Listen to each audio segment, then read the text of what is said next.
Ah, simpler times. That's right, everyone. Dragon Ball Super Episode 1 is here, and I don't know really where to go with this because this is a bit of a surreal experience for me. Who will the 100 million Zeni peace reward go to? Me! No? Oh, okay. Okay, guys, I gotta level with you here. This is gonna be a little tricky to do, seeing as we've pretty much covered the entire series and we're going back to the beginning, but never mind, I'm gonna try to make it work. Dragon Ball Super Episode 1. We're filling in the gap between this and Episode 26, the reviews and episodes that I've not done yet on this channel. Just to kind of mean that we've got a full catalogue, and to keep us going with this routine until well into the fall. So, in order to do this pretty effectively, I'm gonna basically have to go and forget everything that I know about Dragon Ball Super, so I think I got away, guys. Okay, so I'm gonna just take this cat, put this on, and... Oh, hey guys, did you hear? Dragon Ball Super is here! Oh my god, a brand new series of Dragon Ball! Guys, this is gonna be so cool! Yeah! Dragon Ball Super 8, oh man, this is amazing! This is the first time I've ever had that an episode's come out in Japan, a series, in real time! We're watching it at the same time, and this is like, it's exciting for me as a Dragon Ball fan! Oh, dude!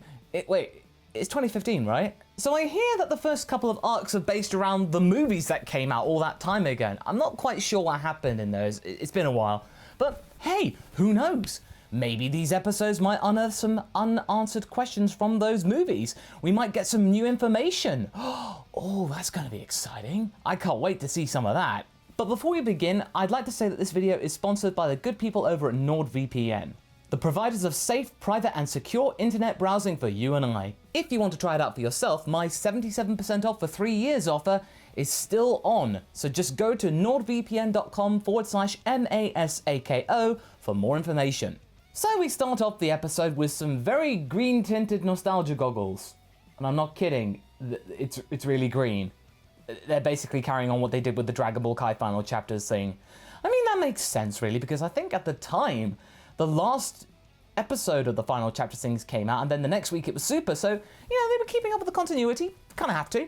I appreciate that consistency. Hey, I don't care. We're gonna see some brand new animated footage. Anything better than what we got with Kai is, I'll take. And we get some teasing shots of some wispy earth clouds, and then this for the episode title. What on earth's that? Some kind of skinny worm rabbit man thing in the silhouette. Is this our bad guy, guys? Oh man, we're down on Earth. We're gonna see some farming. Are we gonna see an homage to the farmer with shotgun in episode 1? Oh my god, it's gonna be so bad. Oh. Okay, no, that's just Goku. Goku's on a tractor. That looks like it's barely alive. Well, seems like actually Goku's got a bit of a job now, and he's looking pretty disillusioned with himself. I mean, look at that expression. I'm dead inside. But he does have a rival to contend with, something that is even more stubborn than the likes of Vegeta, and that is a deadly tree stump! No, that sounded cooler in my head. Fear not though, because Goten here is to break the monotony and announce that it is Sunday, the day of rest, which means that Goku can shirk his responsibilities of jobs and just get Goten to do it for him. Because, that's what responsible fathers do. Yeah, character consistency. I dig it. After consuming some lunch in a comedic fashion because, hey, Dragon Ball, Goku, food, it's kind of a thing, we then get what we were all expecting, a Super Saiyan transformation within the first 4 minutes of the episode coming on. So, yeah, I think this was pretty obvious as a ploy for the promos, so that means it shows that there's material there to be had, and Goku going Super Saiyan. This is all trailer fodder. I don't care though, it's still cool to see in HD. And Goten's distracted too, which means that he bizarrely doesn't think to stop the tractor and then just falls off the side of the cliff. He looks completely nonplussed, just like his father. Like father, like son. And yeah, the tractor's going down, Goten's going down, but then Goku saves the day with another glamour shot for the promo trailers, an instant transmission. Had that been me in there instead of Goten, I'd have been screaming any kind of proverbial and profanity under the sun. Goku then has the nerve to tell Goten off for slacking.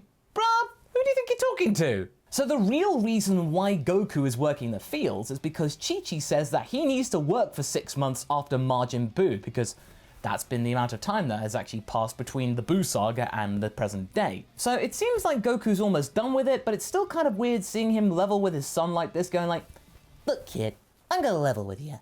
I'm not into this responsibility stuff, man.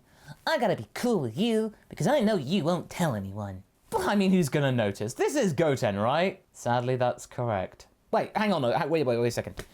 Goku's been working for 6 months and he hasn't really done anything. Oh my god. No wonder Chi-Chi's angry with you. Meanwhile, on a planet full of culinary pig dogs, and I'm not being offensive or anything, that's literally what they are hurriedly preparing a big fancy meal for the proverbial rabbit worm spaceman thing that I saw earlier. So he must be really important. Okay, turns out this worm guy's actually called Lord Beerus, and he's some kind of god and they're scared of him, so he could be the baddie. Hang on, I just gotta put the cap on for a second, hang on. Oh, right, oh, sorry, no, I pressed the cap too much. Beerus, of course, Battle of Gods, okay. No, that's all coming back to me. I think I must have just pressed that too hard, sorry about that. Oh, and that's Reese there. Oh, okay, now I remember.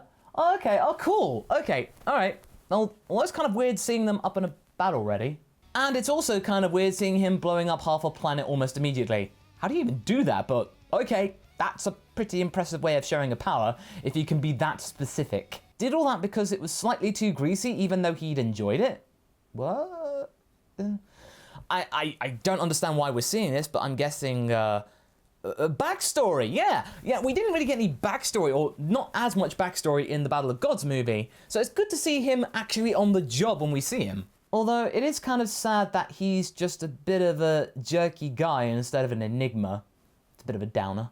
But enough about that, time to cut back to Earth, and we've got ourselves a press conference with Mr. Satan, and a very chill looking bee there. Good to see him up and about, or sleeping and about, but yeah, he's about. Mr. Satan is looking rather dapper today, and that is because he is announcing to the world that he intends to carry on being the protector of Earth, and after his success with Majin Buu, because remember he took the credit, he will just keep on doing it, and yeah, it's essentially him telling the world that he is awesome, and people seem to be okay with it.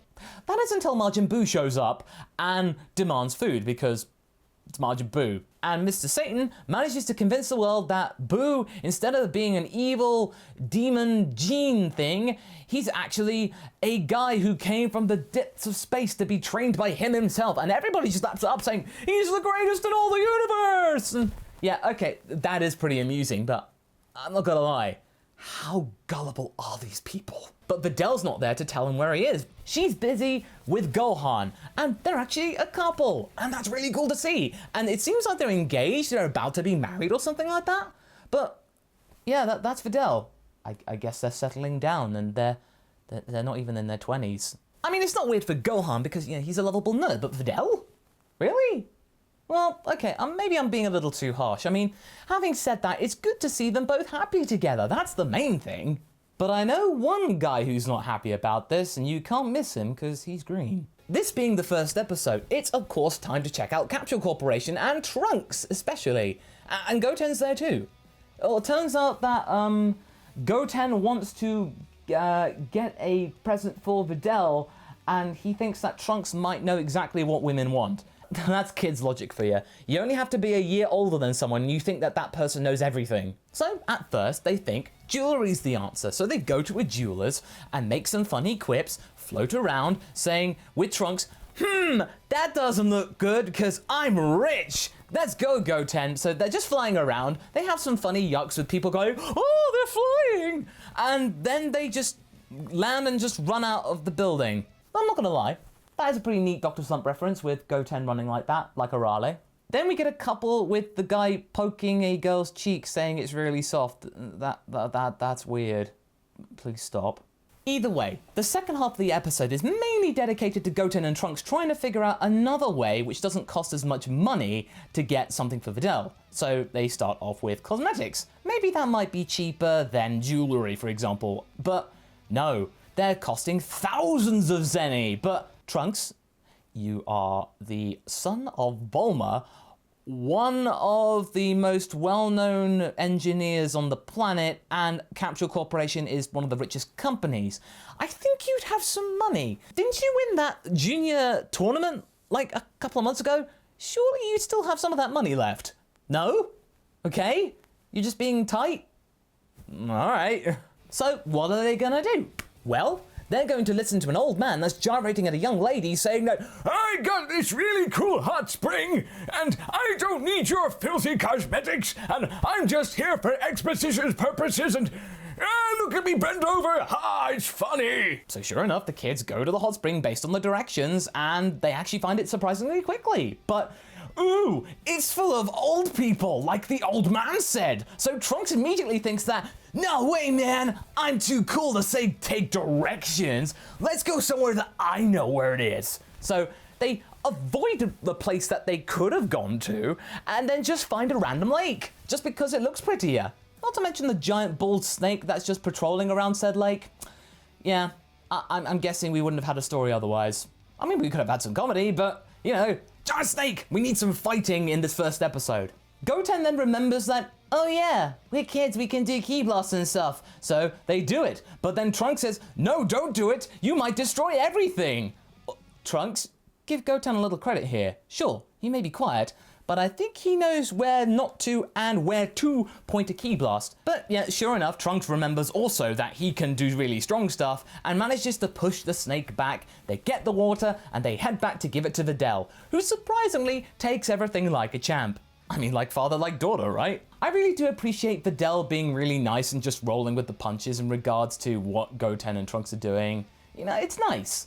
That's the one thing I will say. Once Videl actually discovered Gohan and appreciated him and was able to mellow out, that's kind of nice. You know, she's not like her father in that regard at all, but I guess they're just big softies, really. Despite her pep being reduced quite noticeably, you know, I still like her. She's cool. Goten then decides to tell the exposition to Goku over, of course, a very dramatic anime sunset, and then Mr. Satan shows up, saying to Goku that, you know, I got this money, I got too much money, I don't want it, do you want it? And Goku's just being dumb and just going like, Money? I don't want no stinking money. I got work, cause I'm working for money. and Goten's just like, Dad, bruh, you could just use money and go. and then Goku's going, I ain't saying nothing. it's cute, it's funny, and it's actually nice to see Goku and Mr. Satan talk to each other. But in the end, Goku's more than happy to take it because that means he can give it to Chi-Chi and then he can go and train with King Kai for as much as he wants. And then Roshi shows up. Yeah, that was a thing. However, we have to have the overarching tension because Kibito Kai looks up to the sky of the sacred world of the Kais and says that something's amiss here. Something might be happening soon. Ooh, because it's the beginning of a series. That's kind of what happens. And then we cut to the first ending song, which is actually quite a feisty and peppy track, a good start to proceedings. All in all, this was a bit of a bouncy episode. It had some narrative plot point issues, but at the same time, it felt like an appropriate way to start Dragon Ball. We got to meet some of the major characters, we got to understand that what the series is and what the tone is, you know, get some ideas going. It gave us the idea of a potential antagonist, as well as seeing what Goku could do right now, you know. We got to see some Super Saiyans, we got to see some fighting, we got to see some of the major characters. Bullet points checked. It seemed like a very by-the-books first episode, and in that regard, yeah, it was fine. But it didn't really strike out as being overly exciting, but quite exciting. Yeah, it's pretty good. It's pretty good. I am excited to see what's to come. And not because you get to see Vegeta riding a choo-choo train. I mean, that just goes without saying. I want more of that. But anyway. That was my review of Dragon Ball Super Episode 1. Tune in next time for my review of Dragon Ball Super Episode 2. Until then, be sure to like and subscribe. Catch you later!